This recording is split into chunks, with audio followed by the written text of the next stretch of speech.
Bonjour, on fait un entretien à distance aujourd'hui puisque Arnaud Dubien, directeur de l'Observatoire franco-russe et chercheur associé à l'IRIS, est à Moscou. Bonjour Arnaud. Alors, première question peut-être, comment est la vie quotidienne d'un Français à Moscou après 7 mois de guerre?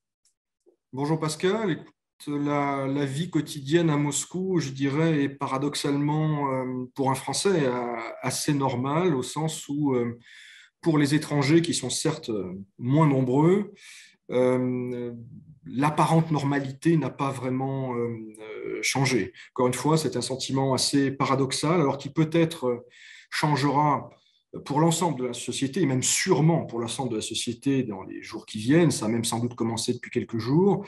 Mais pour les Français, les Occidentaux, il n'y a pas, si c'est la question, de signe d'animosité particulier à notre égard, bien que la France, comme les autres pays occidentaux, soit classée parmi les pays inamicaux. Alors, la Chambre de commerce franco-russe a décidé de rester. Beaucoup d'entreprises sont parties. Il y a une impression de vide quand on est occidental. Et qu'est-ce qui a amené la décision de rester sur place dans l'espoir de futurs jours meilleurs? Alors, je ne dirais pas que beaucoup d'entreprises françaises sont parties. Certaines sont parties, d'autres l'ont fait savoir. Il y a d'autres positionnements intermédiaires. Il faut savoir que la France avait, avant le 24 février, des positions économiques majeures en Russie, en termes d'investissement, notamment, en termes d'emploi. La France était et peut-être encore le principal employeur étranger en Russie. Donc, et ce qui contrastait singulièrement avec le recul généralisé des positions économiques françaises dans les autres BRICS et par ailleurs. Euh, Pourquoi rester? Parce que les entreprises restent, encore une fois, certaines d'entre elles, et la majorité d'entre elles restent. Nous restons aussi en tant qu'observatoire parce que, je dirais, la situation à observer, si elle est consternante, n'en reste pas moins intéressante et importante, y compris pour la France, et pour les médias français, pour nos contacts français. Donc, le sujet Russie, qui a évidemment beaucoup changé, reste un sujet majeur. Alors, on a été beaucoup frappé par cette mobilisation partielle et les conséquences qu'elle a entraînées. Beaucoup de Russes semblent fuir. Est-ce qu'il y a vraiment une nouvelle donne avec cette mobilisation partielle et la réaction d'une grande partie des gens qui étaient concernés? Une nouvelle donne, certainement. C'est un deuxième choc après celui du 24 février, le déclenchement de l'intervention militaire qui ici est appelée, ou était appelée opération spéciale, et qui de fait est devenue une guerre très rapidement du fait de l'enlisement militaire russe. Donc un deuxième choc après quelques mois de situations assez étonnantes, de déni largement partagé, c'est-à-dire que si vous n'avez, après le premier choc, de larges segments de la société russe ont préféré fermer les yeux, ignorer ce qui se passait, et c'était parfaitement possible.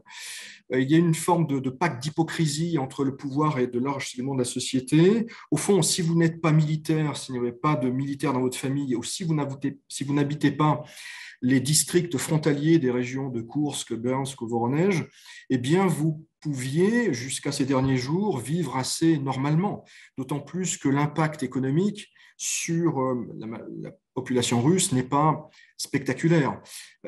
Aujourd'hui, évidemment, c'est fini. C'est fini puisque des centaines de milliers de personnes ont été rappelées sous les drapeaux. On voit effectivement une nouvelle forme de sidération. On voit que des dizaines de milliers de Russes, alors pas forcément d'ailleurs ceux qui sont concernés par la mobilisation, mais ceux qui pensent pouvoir l'être au cours d'une deuxième vague, eh bien, quittent la Russie. À ce sujet, je soupçonne que le Kremlin n'est pas tout à fait contrarié par cette fuite massive. De façon un peu cynique, on peut estimer que pouvoir pense sans doute que ce sont des éléments assez peu fiables politiquement et que la police a peut-être d'autres choses à faire ces jours-ci et dans les semaines à venir qu'éventuellement les réprimer, les matraquer dans les rues de Moscou et de Saint-Pétersbourg. Donc un choc, des images assez spectaculaires, notamment au Daghestan ce week-end. Il faut bien comprendre que, apparemment, encore une fois, la mobilisation n'est pas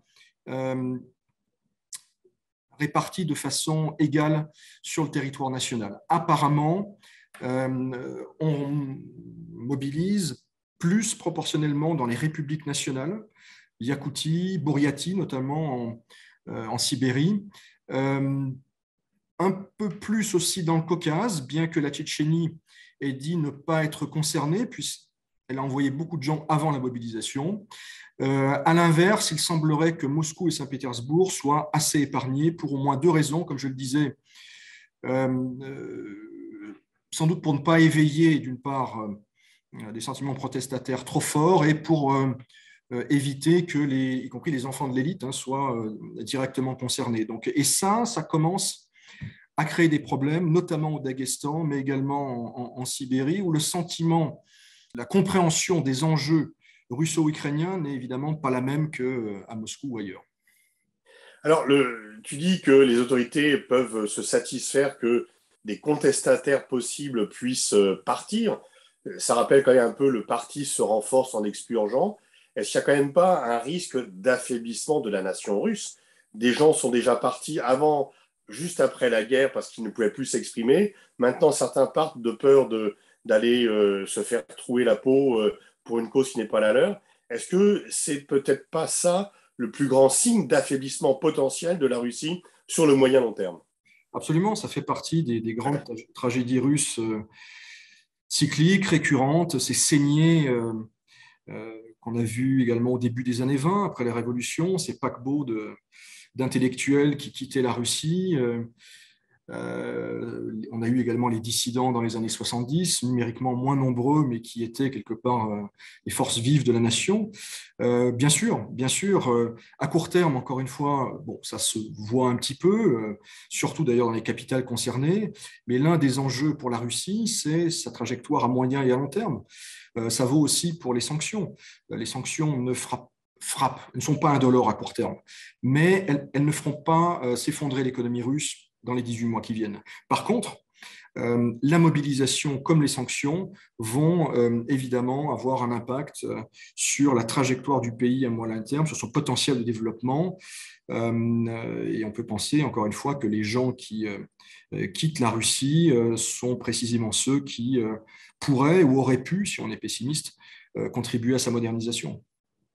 Alors, est-ce que Poutine n'a pas perdu la main? On a l'impression que jusqu'ici, jusqu'au 24 février, avec brutalité peut-être, mais il maîtrisait la situation. Il avait fait regrandir le statut international de la Russie.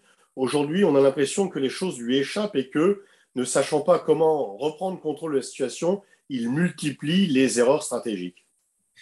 Alors, il a perdu la main assez rapidement sur le théâtre ukrainien et ça s'est accentué ces derniers jours avec la débâcle à l'est de Kharkov. C'est ça qui déclenche en fait la mobilisation partielle.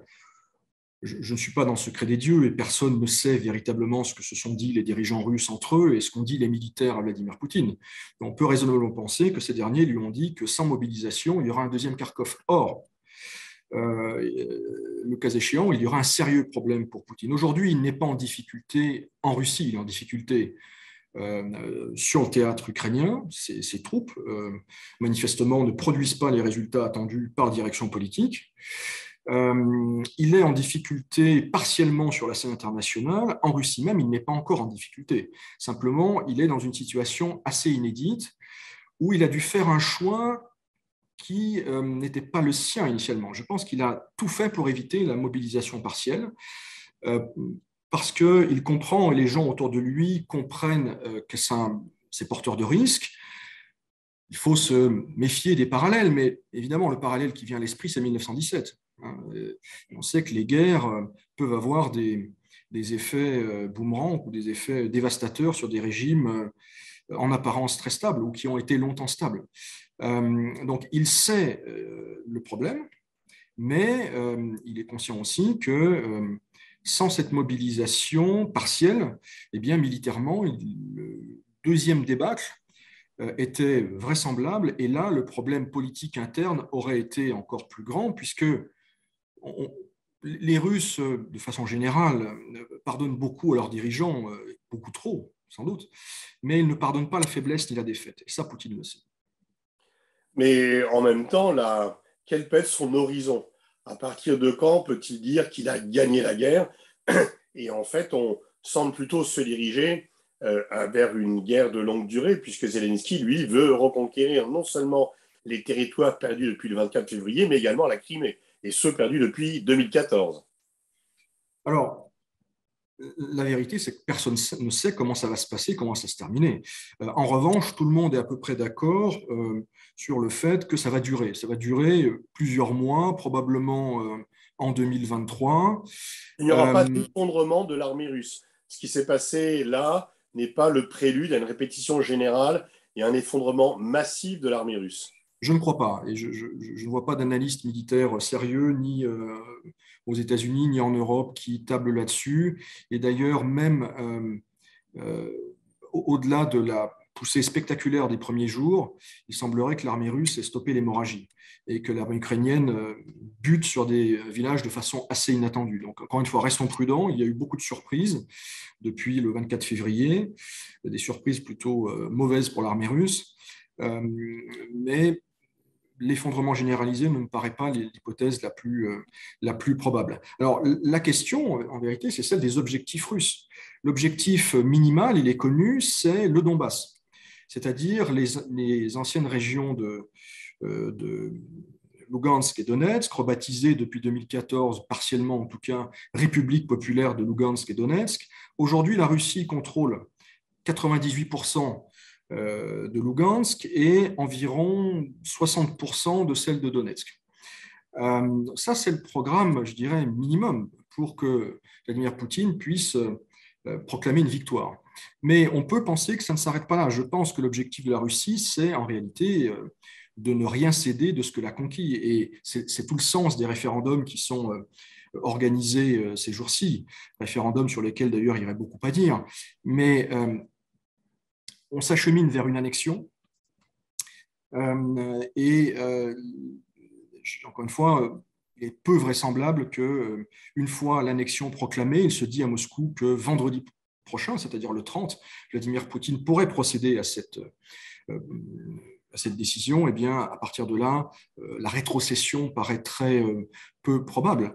Pourra-t-il tenir militairement face à une Ukraine de plus en plus armée par l'Occident? On peut dire que les réserves ukrainiennes en termes ne serait-ce que matériels sont sans commune mesure avec la Russie, ceux de la Russie. Alors ça se discute en réalité. L'un des objectifs, me semble-t-il, de la mobilisation partielle, c'est de rééquilibrer le rapport de force humain. C'est-à-dire que l'Ukraine mobilise déjà, elle est à 8 vagues, je crois, de mobilisation. Une neuvième est en voie de préparation, qui concernera d'ailleurs les étudiants, ce qui n'est pas le cas encore en Russie. Donc le potentiel de mobilisation ukrainien, il est déjà largement entamé. Est-ce que l'Ukraine peut aller beaucoup plus loin, en tout cas avec des soldats entraînés à minima? Ce n'est pas certain. Par contre, la Russie va créer, chercher à le faire en tout cas, un effet de masse sur la ligne de contact. Donc, d'ailleurs, j'observe que les Ukrainiens ne fanfaronnent pas, et je perçois même une forme d'inquiétude sur l'effet que va produire cette mobilisation partielle, même si elle concerne, ou elle peut concerner, et elle va fatalement concerner des éléments qui ne sont pas forcément des soldats aguerris. Donc je vois plutôt un rééquilibrage en termes de masse humaine sur la ligne de contact. Pour ce qui est des équipements, là aussi, je crois qu'il ne faut pas sous-estimer les industries de défense russes qui tournent à plein régime. On voit aussi qu'il y a des surprises. Les drones iraniens qui, ces dernières heures, frappent massivement Odessa. Donc, c'est assez ouvert et nul ne sait en réalité comment ça va se terminer.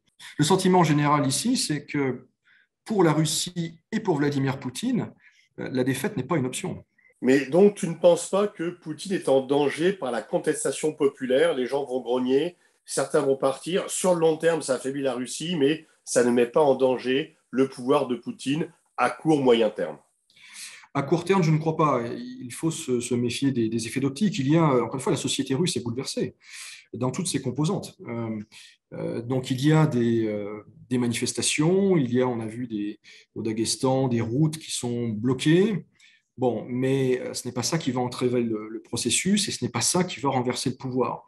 Après, il y a un deuxième moment possible de fragilisation, c'est quand malheureusement, les cercueils vont rentrer.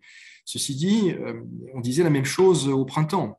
On disait, quand les cercueils vont rentrer dans les villes, dans les villages, vous allez voir, il ne s'est rien passé. Alors, la différence qui est majeure, c'est que ça concernait des officiers de carrière et des soldats sous contrat. Cette fois-ci, ce seront des rappelés, des mobilisés. Il est possible que leur action soit différente, mais tout dépend aussi des missions qui leur seront assignées. Je ne crois pas que l'ensemble des 300 000 mobilisés officiels iront sur la ligne de front. Il est possible aussi que l'un des calculs de l'état-major russe soit de libérer des unités qui aujourd'hui sont à l'arrière, surveillent des infrastructures, des ponts, des gares, et de les remplacer, partiellement en tout cas, par ces appelés. Donc, c'est la grande inconnue. Ce qui est certain, c'est que la société russe ne peut plus ignorer ce qui se passe. Il faudra voir, encore une fois, géographiquement, socialement, la réaction à ce qui peut paraître une rupture du pacte social tel qu'existant depuis des années en Russie. Alors, ça peut durer longtemps. Il y a une échéance en Russie, c'est 2024, l'élection présidentielle. Est-ce que ça sera le moment pour Poutine de passer la main ou est-ce qu'il va au contraire vouloir s'accrocher au pouvoir? Je pense que tout dépendra de ce qui se passera sur le terrain, tout dépendra des évolutions militaires. Soit il y a une forme de stabilisation. C'est peut-être ça aussi, au-delà de la région de Donetsk, où les Russes vont chercher à avancer. Pour le reste, il est possible que les Russes se contentent d'un gel de la situation. Et avec un cessez-le-feu à la coréenne. Je crois que plus personne n'envisage un accord de paix co-signé par la Russie et l'Ukraine. L'Ukraine a fait savoir qu'elle n'accepterait pas d'accord qui ne prévoit pas la restauration de son intégrité territoriale, ce qui paraît difficilement envisageable, même avec des livraisons d'armes occidentales. Donc, il est possible que la Russie se contente, encore une fois, d'un gel de la situation après avoir conquis le reste de la région de Donetsk. Alors évidemment, si les choses ne se passent pas ainsi, si l'armée russe de nouveau recule ou s'effondre localement ou plus généralement, ça aura inévitablement des conséquences politiques et évidemment géopolitiques. Donc, le choix de Vladimir Poutine à l'automne 2023 et les événements de 2024, la présidentielle, dépendent très largement de l'évolution militaire. Est-ce qu'il pourrait partir? C'est possible, il pourrait partir en cas de défaite, ça paraît assez inévitable. Si c'est une défaite flagrante, visible de tous, y compris de la majorité des Russes, il pourrait partir aussi s'il gagne, ou en tout cas s'il est en mesure de présenter quelque chose qui ressemble à une victoire aux yeux d'une majorité de Russes. Il est possible aussi qu'il reste. Le pire des scénarios pour lui, je pense, serait une situation d'entre-deux, un enlisement, sans perspective de changement. Et là, il pourrait y avoir du flottement, y compris au sein des élites. Alors, dans les élites, quels sont les plans de succession? On ne voit pas des réformateurs modernistes ouverts venir. Enfin, il est peu probable qu'un nouveau Gorbatchev sorte de la boîte. C'est très improbable. Alors, bon, il y a au moins deux raisons. D'abord parce que le régime lui-même s'est considérablement durci, s'est resserré, ce depuis 2012, depuis le retour de Vladimir Poutine au pouvoir. Les éléments modérés qui, à l'époque, gravitaient autour de Medvedev ont rapidement été marginalisés. Medvedev lui-même a été maintenu au poste de Premier ministre. Et puis, ces derniers temps, il a entamé une métamorphose. Mais il y avait des éléments modérés au sein du pouvoir. Et ils étaient même aux affaires. Encore une fois, ils ont été mis sur la touche par Vladimir Poutine et les durs depuis plusieurs années. D'autres libéraux sont tout simplement en exil ou en prison d'ailleurs. L'opposition dite hors système, incarnée par Navalny, son écho était assez marginal au sein de la société. Elle n'a tout simplement plus les moyens d'œuvrer en Russie. Tout a été détruit depuis 2 ans par les services de sécurité russes. Donc l'alternative ne peut venir ni de l'opposition hors système, qui de toute façon n'incarnait pas une majorité, ni des libéraux intrasystème, en tout cas aujourd'hui. Il y a une autre fraction de la société russe qui est un peu ignoré en Occident, mais qui, à mon avis, est très problématique pour le pouvoir, peut-être plus que les libéraux, ce sont les nationalistes de tout crin, que ce soit des ultra-communistes nostalgiques de l'ère soviétique ou des nostalgiques de l'empire tsariste. Il faut bien comprendre que cette mouvance qui est très divisée, qui est très fractionnée, mais elle représente probablement un bon tiers de la société, peut-être plus, en tout cas plus que les libéraux, toutes tendances confondues. Et on a vu après la débâcle de Kharkov que Vladimir Poutine était très fortement critiqué pour ce qui était perçu comme une forme de faiblesse et qu'il a dû d'ailleurs procéder à quelques tirs de représailles sur les infrastructures civiles pour calmer ces gens-là. Donc, ces gens-là ne sont pas au pouvoir, n'ont pas véritablement de perspective électorale. Je pense qu'ils sont considérés par le Kremlin comme potentiellement plus dangereux, y compris en termes de mobilisation, que les libéraux et Navalny. Les oligarques ne pèsent plus. Ceux qui sont au pouvoir, c'est vraiment tout l'entourage autour des organes de sécurité. Absolument, les oligarques en tant que classe, pour reprendre une formulation bolchevique, ont été non pas éliminés, mais ont été marginalisés, ont été cantonnés aux affaires économiques. En d'autres termes, Poutine ne demande pas l'avis de M. Sechin ou d'autres sur le cours de la guerre en Ukraine ou sur ce qu'il faut faire de Kherson. Au mieux, lui demande-t-il ce qu'il pense de l'avenir des relations avec l'OPEP, etc., etc. Donc, les oligarques ne pèsent plus sur les choix politiques, mais ça fait longtemps en réalité. Ce qui est nouveau, c'est que depuis le Covid, ça ce n'est pas depuis le 24 février, ce n'est pas l'effet de la guerre en lui-même, c'est plutôt lié dès 2020 au Covid. Poutine voit de moins en moins de monde, y compris les oligarques. Donc là, il y a aussi un phénomène de rétrécissement de la base de contact, rétrécissement du cercle, je dirais, des interlocuteurs réguliers, et ça a certainement joué dans je dirais, dans la perception des réalités générales et en Ukraine en particulier. On sait que le pouvoir coupe des réalités. C'est vrai partout, c'est encore plus vrai en Russie, où les murs du Kremlin sont particulièrement élevés, où dans les faits, Vladimir Poutine ne quitte pratiquement pas ses résidences de Novogaryovo et de Sochi.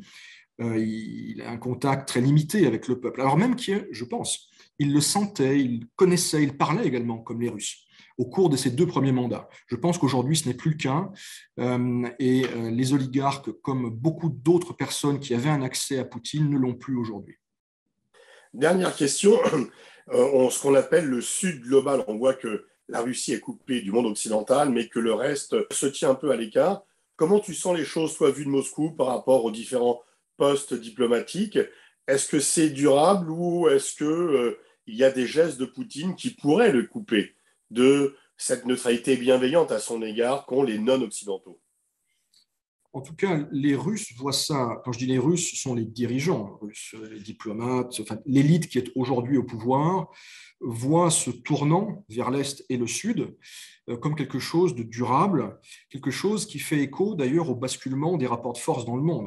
En gros, le discours ici, c'est l'Occident compte de moins en moins, nous est foncièrement hostile. D'ailleurs, c'est un conflit non pas avec l'Ukraine, mais avec l'Occident global que nous conduisons en Ukraine. Eh bien, tournons-nous vers le Sud, c'est là que se passent les choses finalement, et vont de plus en plus se passer. C'est ça le discours qu'on entend. Et je pense que c'est un discours majoritaire qui déborde, qui commence à déborder au-delà des cercles durs, entre guillemets. On entend de plus en plus, y compris chez des gens qui étaient modérés, des experts, qui n'étaient pas des particulièrement radicaux jusqu'au 24 février. Donc,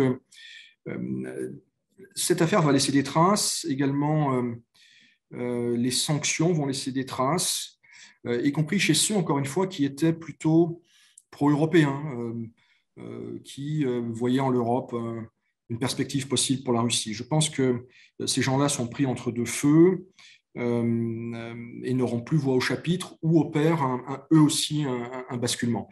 Alors, ce qui peut faire dérailler ce processus, c'est évidemment une défaite de la Russie ou une faiblesse de la Russie. Le regard que beaucoup de ces pays porte sur Moscou dépend du rapport de force, tout simplement. Ces dernières années, tu l'as dit, l'impression générale, c'était que la Russie était incontournable. La Russie voyait son importance grandir, que ce soit au Moyen-Orient, en Afrique, en Asie.